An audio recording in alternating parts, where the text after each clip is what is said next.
Assalamualaikum warahmatullahi wabarakatuh. Sebelum membahas materi dan penjelasan mengenai pengembangan dan inovasi silabus dan RPPPAI, izin memperkenalkan diri. Nama saya Risma Maulana dengan NPM 19210036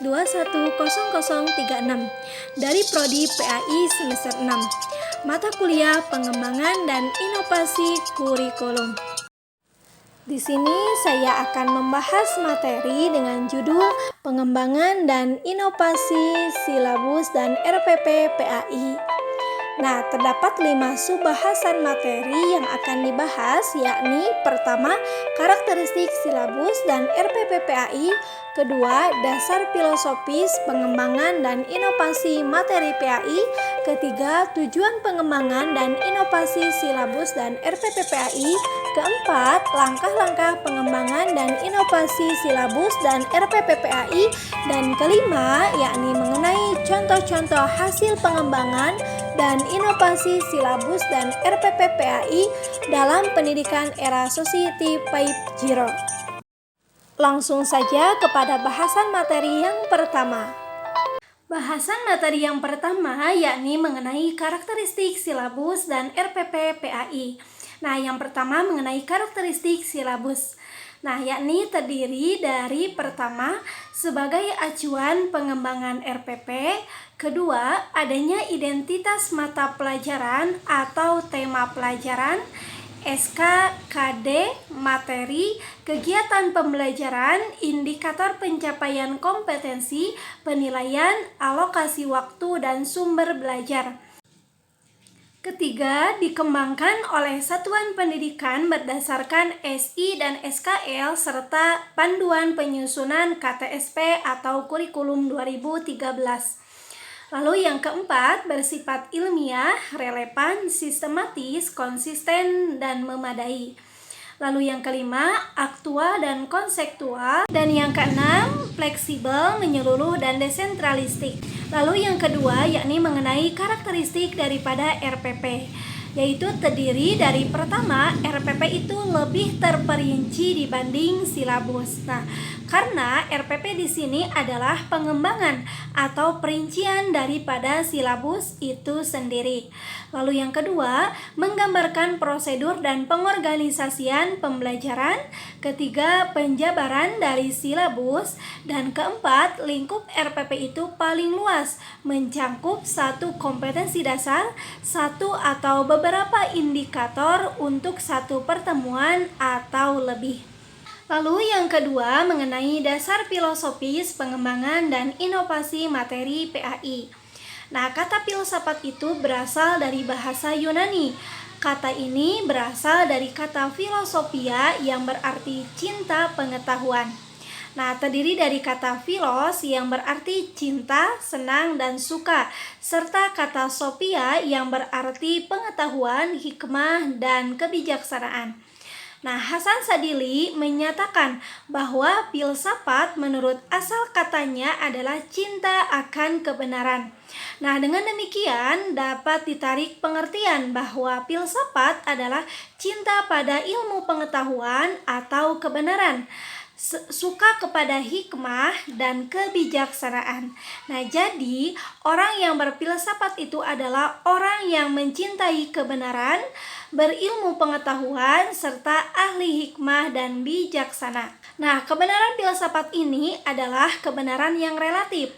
Nah, artinya kebenaran itu selalu mengalami perkembangan sesuai dengan perubahan zaman dan peradaban manusia. Nah, juga dapat pula dikembangkan dan diperbaharui sesuai dengan perkembangan dan kebutuhan zaman. Nah, maka dasar filosofis pengembangan dan inovasi silabus dan RPP pelajaran pendidikan agama Islam atau PAI ialah falsafah Pancasila. Nah, beberapa pandangan filsafat umum telah mendasari aliran filsafat pendidikan yang bukan saja berpengaruh pada kurikulum. Nah, bahkan menentukan keputusan pendidikan, kurikulum, dan pembelajaran termasuk silabus dan RPP. Beberapa aliran filsafat utama pendidikan tersebut yakni terdiri dari Pertama, perennialisme. Nah, aliran perennialisme ini merupakan salah satu aliran klasik yang paling berakar dari aliran realisme. Filsafat ini termasuk filsafat tertua. Nah, Muhammad Al-Shor menyatakan bahwa manusia adalah makhluk rasional. Nah, sedangkan pendidikan yang sesuai dengan filsafat ini adalah pengembangan intelektualitas manusia. Nah, menurut perennialisme, manusia itu dianugerahi kemampuan berpikir. Nah, sehingga pendidikan harus lebih fokus pada pengembangan kemampuan berpikir siswa. Nah, pengembangan kemampuan berpikir dapat diperoleh melalui kelayakan intelektual real klasik yang dimiliki oleh manusia. Sedangkan tujuan pendidikan perennialisme yaitu untuk memanusiakan manusia dalam arti tradisional, yakni mengembangkan kemampuan rasional, agama, dan etika sehingga berkontribusi dalam perubahan tingkah laku siswa melalui kemampuan intelektual. Oleh karena itu, implikasi ide perennialis terhadap RPP dan silabus ialah mengabaikan potensi siswa itu bukan saja karena aliran ini menganggap bakat, melainkan siswa itu mempunyai kemampuan untuk mengembangkan potensi yang ada dalam dirinya. Yang kedua yakni esensialisme. Nah, aliran esensialisme ini adalah aliran yang berakar pada realis dan idealis sebagai reaksi terhadap progresivisme. Nah, jadi aliran ini merupakan salah satu pandangan filsafat yang paling tua dan sangat berperan dalam pendidikan. Nah, aliran ini menginginkan agar pendidikan itu lebih fokus pada mempertahankan peradaban manusia dengan mentransfernya melalui pengembangan kemampuan intelektual baik dalam proses maupun dalam konten pendidikan. Nah, oleh karena itu, aliran ini berpendapat bahwa ilmu itu sangat penting untuk pengembangan kemampuan siswa. Nah, menurutnya, pendidikan itu merupakan esensial skill seperti membaca, menulis, dan berhitung, serta keterampilan riset di sekolah dasar. Nah, kaum perennialis memandang pengajaran itu untuk mengembangkan kemampuan nalar anak, suatu hal yang benar sepanjang masa dan menghidupkan kekayaan kultural. Sedangkan menurut kaum esensial menginginkan kemampuan intelektual anak itu diarahkan kepada pemenuhan kebutuhan modern melalui disiplin akademik. Yang ketiga yakni aliran progresivisme. Nah, aliran ini bermula sejak kehidupan politik Amerika pada abad ke-19 dan awal abad ke-20. Nah, progresivisme dikembangkan berdasarkan filsafat pragmatis sebagai proses terhadap pendidikan tradisional. Nah, menurut pragmatis, pembelajaran itu harus menumbuhkan pertama, meaningful learning experience bagi siswa. Kedua, memiliki pengalaman yang bermakna, yaitu pengalaman yang diperoleh melalui penglihatan, peradaban, dan perasaan. Nah, dari pandangan ini muncul sebuah ide bahwa pendidikan itu harus dilihat sebagai alat untuk menciptakan kembali, mengontrol, dan mengarahkan pengalaman untuk mencapai tujuan pendidikan, yaitu membantu siswa dalam memecahkan masalah kehidupan. Karena tugas guru yang profesional itu adalah memberikan fasilitas untuk siswa dalam pembelajaran. Nah, oleh karena itu, siswa harus difasilitasi dan dimotivasi agar berkontribusi dengan realita yang ada.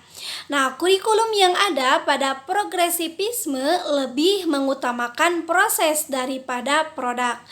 mata pelajaran menjadi alat daripada target kurikulum, dan siswa diberdayakan sebagai subjek pendidikan bagi dirinya daripada sebagai objek pengajaran bagi guru. Nah, kurikulum progresif bukan fokus pada pengajaran, tetapi pada pembelajaran, kegiatan, dan kesempatan belajar kepada siswa dengan tujuan untuk memperoleh pengalaman. Nah, dengan demikian siswa harus difasilitasi dan dimotivasi agar dapat mengkonstruksi sendiri realita yang ada bermodalkan pengetahuan yang telah dipelajari selama ini. Keempat, yaitu rekonstruksionisme. Nah, filsafat rekonstruksionisme ini berakar pada ide dan sosiologi dan merupakan pecahan dari progresivisme. Nah, pecahan itu mengkritik ide progresif yang terlalu fokus pada pengembangan individu anak yang hanya sesuai dengan masyarakat menengah ke atas. Nah, kelompok ini menginginkan agar sekolah itu lebih terarah pada pendidikan berbasis masyarakat yang peduli pada kebutuhan semua kelas sosial, bukan hanya mengembangkan kebutuhan diri sendiri. Nah, aliran ini menolak pendidikan untuk adaptasi siswa terhadap kebudayaan yang ada. Para rekonstruksionisme menjagokan pendidikan itu bagi perubahan sosial agar masyarakat itu lebih baik dari sebelumnya. Pemikiran progresivisme sama dengan rekonstruksionisme yang menginginkan kurikulum itu sebagai instrumen untuk membekali siswa dengan pengetahuan dan keterampilan dengan tujuan agar siswa itu bisa melakukan rekonstruksi sosial melalui mata pelajaran yang relevan seperti sosiologi, ekonomi, antropologi, ilmu politik, dan psikologi. Subbahasan materi yang ketiga yaitu mengenai tujuan pengembangan dan inovasi silabus dan RPP PAI. Nah, pertama mengenai tujuan pengembangan dan inovasi silabus PAI. Nah, yaitu terdiri daripada pertama, pengembangan silabus itu digunakan sebagai pedoman dalam pengembangan pembelajaran seperti pertama, pembuatan rencana pengelolaan pembelajaran baik secara klasikal, kelompok kecil maupun pembelajaran secara individual.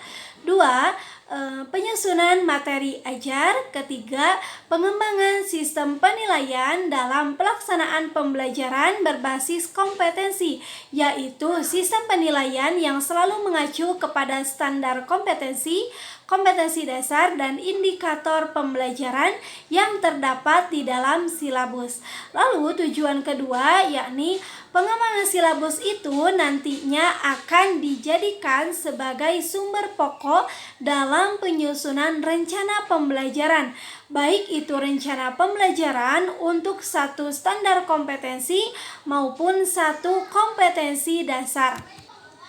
Lalu tujuan yang ketiga, hasil pengembangan silabus dalam bentuk perangkat pembelajaran digunakan sebagai alat aktualisasi kurikulum secara operasional pada tingkat satuan pendidikan, sehingga memudahkan guru dalam melakukan tugas pembelajaran. Keempat, dengan adanya pengembangan silabus, rancangan pembelajaran guru itu akan lebih terarah dalam penyajian materi ajar atau pengalaman-pengalaman belajar, sehingga dapat menumbuhkan minat dan motivasi belajar peserta didik. Yang kedua yaitu mengenai tujuan pengembangan dan inovasi RPP PAI. Nah, tujuan pengembangan rencana pelaksanaan pembelajaran atau RPP itu harus memperhatikan karakteristik peserta didik terhadap materi standar yang dijadikan bahan kajian. Nah, dalam hal ini harus diperhatikan agar guru itu jangan hanya berperan sebagai transformator, tetapi harus berperan sebagai motivator yang dapat membangkitkan gairah dan nafsu belajar. Nah, serta mendorong mendorong peserta didik untuk belajar. Nah, dengan menggunakan berbagai variasi media dan sumber belajar yang sesuai serta menunjang pembentukan standar kompetensi dan kompetensi dasar. Adapun tujuan pengembangan rencana pelaksanaan pembelajaran atau RPP antara lain: pertama, mendorong guru agar siap melakukan kegiatan pembelajaran dengan perencanaan yang lebih matang. Nah, oleh karena itu, setiap akan melakukan pembelajaran, guru harus memiliki persiapan, baik itu persiapan yang bersifat tertulis maupun tidak tertulis. Lalu yang kedua, mempermudah, memperlancar, dan meningkatkan hasil proses belajar mengajar. Yang ketiga, dengan menggambarkan RPP secara profesional, sistematis, dan berdaya guna, maka guru akan mampu melihat, menganalisis, dan memprediksi program pembelajaran sebagai kerangka kerja yang logis dan terencana. Yang keempat, mengefektifkan proses pembelajaran sesuai dengan apa yang direncanakan.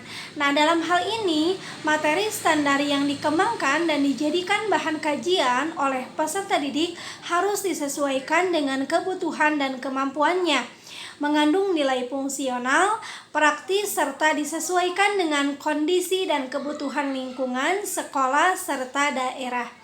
Lalu yang kelima, untuk mendorong partisipasi aktif peserta didik dalam kegiatan belajar mengajar. Yang keenam, untuk membuat rancangan program pemberian umpan balik yang positif, penguatan, pengayaan, dan remedi. Dan yang ketujuh, untuk mempertimbangkan penerapan teknologi informasi dan komunikasi secara terintegrasi, sistematis, dan efektif, sehingga sesuai dengan situasi dan kondisi.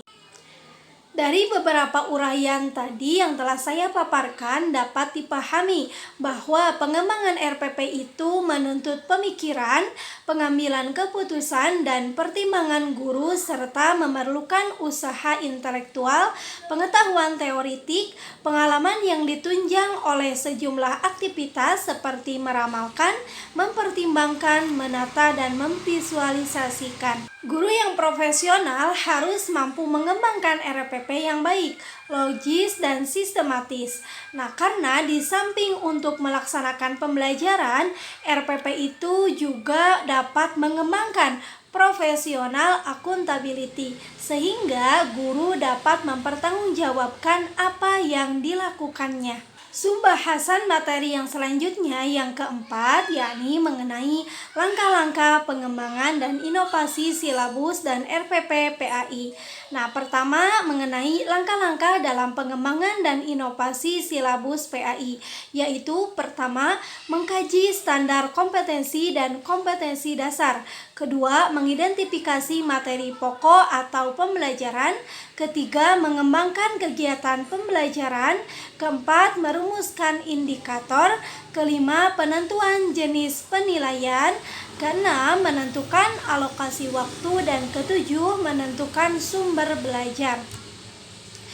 Dan yang kedua, yakni mengenai langkah-langkah pengembangan dan inovasi daripada RPP, yakni terdiri dari pertama, mengkaji silabus, kedua, mengidentifikasi materi pembelajaran, ketiga, menentukan tujuan, keempat, mengembangkan kegiatan pembelajaran, kelima, penjabaran jenis penilaian, keenam, menentukan alokasi waktu, dan ketujuh, menentukan sumber belajar.